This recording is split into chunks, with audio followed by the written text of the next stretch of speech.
Good morning, my dear student. Today is our turn of GK.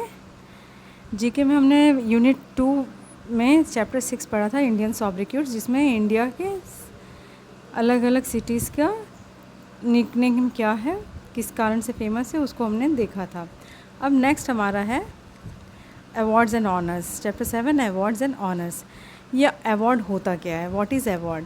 An award or honor is a certificate of merit given to a person or a group to recognize their excellence in a certain field. Okay, award और क्या होता है ये honour? किसी यानी कोई जिस field में अपना अच्छा परफॉर्म करता है तो उसको जो दिया जाता है उसके एक्सीलेंस के लिए, वो अवार्ड कहलाता है. Now clues about some prestigious awards and honors of India are given below.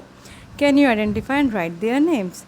अब यहाँ पे कुछ आपको दिया गया है, क्लूज़ दिया गया है अवार्ड्स के बारे में, जिन्हें आपको पढ़ के उसको बताना है कि ये कौन सा अवार्ड है और इसको नोट डाउन करना है. देखिए, फर्स्ट है आपका India's highest civilian award given for the highest degree of national service. ये वाला अवार्ड जो है वो सिविलियन अवार्ड होता है जो अपनी सर्विस देता है अपने नेशन को, अपने राष्ट्र के लिए बहुत यानी पूरे दिल से सर्विस करता है, तो वो अवार्ड उसको दिया जाता है. और second highest civilian honour of India given for exceptional and distinguished service in any field. और सेकंड अवार्ड जो दिया गया है ये जो है उसके लिए दिया जाता है जो अपनी फील्ड में, जिस फील्ड में वो काम कर रहे हैं उसमें अपना यानी अभूतपूर्व प्रदर्शन करता है, तो उसे वो अवार्ड दिया जाता है. जैसे पहला वाला है आपका भारत रत्न और दूसरा है आपका Padma Vibhushan. Now third one is highest award in cinema given for the lifetime contribution to Indian cinema. ये थे अवार्ड जो है थर्ड अवार्ड, ये इंडियन सिनेमा में जो एक्ट करते हैं उनको दिया जाता है, जो अपना सिनेमा में अपना योगदान देते हैं. Now fourth is your highest military decoration awarded for the most prominent bravery in the presence of enemy. अब ये वाला अवार्ड मिलिट्री में दिया जाता है जो अपने बहादुरी का यानी दुश्मनों से लड़ते वक्त दुश्मनों के बीच में अपनी बहादुरी दिखाते हैं, उस चीज़ के लिए ये अवार्ड दिया जाता है. Now fifth one is it is given by the government of India to recognise outstanding achievement in national sports. ये वाला अवार्ड जो है ये इंडियन गवर्नमेंट देती है जो स्पोर्ट्स में अपनी आउटस्टैंडिंग अचीवमेंट दिखाता है. Now last one is your this award an Indian military decoration awarded for courageous action of self sacrifice away from the battlefield. ये उनको दिया जाता है जो शहीद हो जाते हैं, अपने आप को सेक्रीफाइस कर देते हैं युद्ध भूमि में, उनको दिया जाता है. इनको आपको देखना है, समझना है कौन सा अवार्ड कब दिया जाता है. No knowledge bites. Padmashri is announced every year on India's Republic Day. It is given for distinguished service in any field including the arts, education, industry, science etcetera. Padmashri award जो है वो हर साल गणतंत्र दिवस पे दिया जाता है. जिस फील्ड में जो अपना अच्छा परफॉर्मेंस देता है, अच्छा वर्क करता है नेशन के लिए, उसको ये अवार्ड दिया जाता है. Okay, now here is the question, who was the first recipient of Bharat Ratna. इसको आपको फाइंड आउट करना है और मैं आपको ये लिखवा दूँगी. Now next chapter, India superlatives. Next chapter है chapter number 8, India superlatives. India is not only diverse in its culture and big people, but the natural features of the country are full of diversities too. Some natural superlatives of India are asked below. Can you complete their names in the crossword? Okay, India superlatives यानी India किस चीज़ के लिए, India का एक ऐसा prominent place है जो जिसके कंपैरिजन में दूसरा कोई प्लेस नहीं है. ओके, नाउ जैसे the Siachen glacier is located in eastern Karakoram range. अब देखिए, पहला है आपका लार्जेस्ट डेल्टा, यानी वो ये डेल्टा है जो सब डेल्टाज में सबसे लार्जेस्ट है, सबसे बड़ा डेल्टा है. तो यहाँ आपको देखिए फर्स्ट दिया हुआ है, नंबरिंग आपकी 1 दिया है, अब ये नंबर यहाँ पे दिया हुआ है, तो ये आपका सुंदरबन है. ओके, देखिए नंबर 1 डाला हुआ है SUNDERBAN, सुंदरबन. ये 2 नदियों को मिलाकर बनता है, Brahmaputra and Ganga. Okay, now second is your coldest place. India में सबसे ठंडी जगह कौन सी है? Coldest place. अब यहाँ ये दिया हुआ है आपको इसमें फिल करना है, या आप ये लिखेंगे क्वेश्चन और उसके आगे करेक्ट आंसर लिखेंगे। The coldest place in India, the longest beach in India, the highest peak in India, the largest lake of India, the largest cave, the largest rainiest place and highest falls, largest desert and largest glacier, largest river and largest tribe, यानी सबसे बड़ी जनजाति कौन सी है। ये सारी चीज़ें आप लोगों को मैं क्लास वर्क में करवाऊँगी, इसको आप लोग को देखकर लिखना है और इसे लर्न करना है। Okay, now next is your know your prime minister, chapter 9 know your prime minister. हमारे देश में प्राइम मिनिस्टर काफ़ी बने हैं। अब पहला कौन था, फिर कौन आया, कौन यानी प्राइम मिनिस्टर की क्या ड्यूटीज़ होती है, ये सारी चीज़ें इसमें दिया गया है। The prime minister of India is the highest elected representative of the people, he और she is the leader of the majority party in Lok Sabha.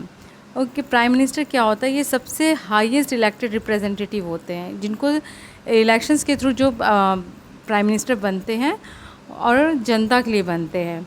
ही और she is the leader of the majority party in Lok Sabha, और लोकसभा में जिसकी party majority होती है उसी के leader जो होते हैं वो प्राइम मिनिस्टर बनते हैं। And is the head of the council of minister, और जितने भी काउंसिल ऑफ मिनिस्टर होते हैं उनके हेड भी यही होते हैं। Now how much do you know about the duties and powers of the prime minister? Read the following statements and tick the true and cross the wrong ones. Now first one is the prime minister head is the head of the government. ये tick करना है कि cross करना है, अब इस base पे आपको करना है ये। The main executive powers of the government are vested in the prime minister. He decides the distribution of charge to various ministers and can reshuffle their cabinet also. यानी ये सारी पावर्स होती है प्राइम मिनिस्टर में, तो कौन कौन सी उनके में होती है कि वो रीशफल कर सकते हैं, और कौन सा है कि वो अपने प्राइम मिनिस्टर्स के वो हेड हैं, एग्जीक्यूटिव पावर्स का यूज़ कर सकते हैं। ये सारी चीज़ें आपको पढ़ के इसको टिक क्रॉस करनी है। Now he presides over the meeting of cabinet and can arrange the decision taken therein. He can resign any time and can suggest the president of India to dissolve the cabinet. He does not decide the foreign policy of the country. He reports all the works done by the Council of Ministers to the President of India. He is the leader of ruling party in the Parliament. अब इसमें से कितना सही है कितना गलत है इसको समझ के मैं आपको क्लास वर्क कॉपी में करवाऊँगी, इसको आपको नोट डाउन करना है। Now the prime minister is the political head of all the forces. जितनी भी फोर्स होती है, एयर फोर्स, आर्मी, मिलिट्री, सबके हेड कौन होते हैं? प्राइम मिनिस्टर होते हैं। Now who appoint the prime minister, ये आपका होमवर्क है, इसको आपको बताना है कि प्राइम मिनिस्टर को कौन अपॉइंट करता है। Now the next is for our nations monuments and memorials and British India. We are going to cover this chapter today. India is blessed with a number of World Heritage monuments and memorials. Monuments क्या होता है? जो historical buildings होती हैं जो बहुत पहले बनाई जाती थी, सालों हो गया, यानी 100 साल पहले, 500 साल पहले जो बिल्डिंग्स बन के खड़ी हैं उनको हम कहते हैं मॉन्यूमेंट्स। वो वर्ल्ड हेरिटेज होती है, हमारी दुनिया की विरासत होती है। And memorials showcasing the breathtaking architecture and intricate work. अब इनका हम जब वर्क देखते हैं तो इतनी यानी एडवांस टेक्नोलॉजी ना होने के बावजूद उसकी जो आर्किटेक्चर होती है उसको देख के यानी ब्रीथ टेकिंग माने बहुत ताज्जुब होता है कि उस टाइम पे भी लोग इतना अच्छा आर्किटेक्चर का वर्क करते थे। अब यहाँ कुछ क्लूज़ दिए गए हैं, इसमें आपको इसको पढ़ के बताना है कि कौन सा है। देखिए, first one is your it was initially named dedicated to 70,000 soldiers who died in the first world war. ये जो बना हुआ है ये तो आप लोग देख के पहचान ही गए हो कि क्या है ये क्यों बनाया गया था? क्योंकि 70,000 सोल्जर्स जो थे फर्स्ट वर्ल्ड वॉर हुआ था उसमें ये ख़त्म हो गए थे। ओके, ये उन्हीं की याद में ये बनाया गया था। मैं आपको क्लू दे रही हूँ, ये दिल्ली में है। Now next is your a war memorial dedicated to 267 war heroes who let down their lives during the Kargil war. Okay, अब ये वाली प्लेस जो है ये 267 war heroes, it means military के लोग थे जो ख़त्म हो गए थे, इंडियन मिलिट्री के, और अपनी जान दे दिया था उन्होंने। ये कारगिल की लड़ाई हुई थी यहाँ पर। And the next one is this caves are a network of sculpted caves located in Gharapuri in Mumbai harbour. Okay, ये जो है ये केव्स है, ये गुफा है, ये मुंबई हार्बर पे बने हुए हैं। Now next is your memorial built in honour of the great spiritual leader Swami Vivekananda who is said to have attend enlightenment here. यहाँ पे स्वामी विवेकानंद जी को एनलाइटमेंट प्राप्त हुआ था।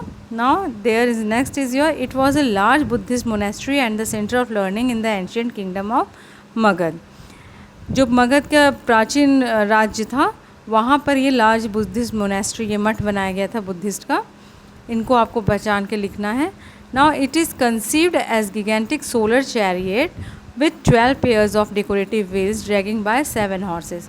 अब ये जो है ये मॉन्यूमेंट जो है ये काफ़ी बड़ा रथ का एक मॉन्यूमेंट बना हुआ है, रथ का आकार दिया गया है जिसमें 12 डेकोरेटिव व्हील्स माने 12 पेयर्स के पहिए लगे हुए हैं, काफ़ी डेकोरेटिव है और 7 घोड़ों के द्वारा खींचा जाया गया है। ये चीज़ इसमें दिखाई गई है। ठीक है, अब इन सबको आपको बताना ये कौन सा है। यहाँ पे आपका हेल्प के लिए दिया गया है Swami Vivekananda rock memorial, Kargil war memorial, Nalanda university, India gate, Konark sun temple, Elephanta caves. इस तरह से आपको इसमें से हेल्प लेके लिखना है। Now knowledge bite. Shantivan is the memorial of the great nationalist leader and the first prime minister of India Jawaharlal Nehru. Shantivan क्या है? ये एक जगह है, मेमोरियल है, जिसमें first prime minister of India थे जो जवाहरलाल नेहरू, उनकी मेमोरी में ये बनाया गया है। Now question, what is the name of the memorial site of the first and only women prime minister of India Mrs Indira Gandhi? कौन सी मेमोरियल साइट है जो इंदिरा गांधी के याद में बनाया गया है? ये सब आपको बताना है, इसको कॉपी में नोट डाउन करके लिखना है। आज के लिए इतना ही। Good bye and take care.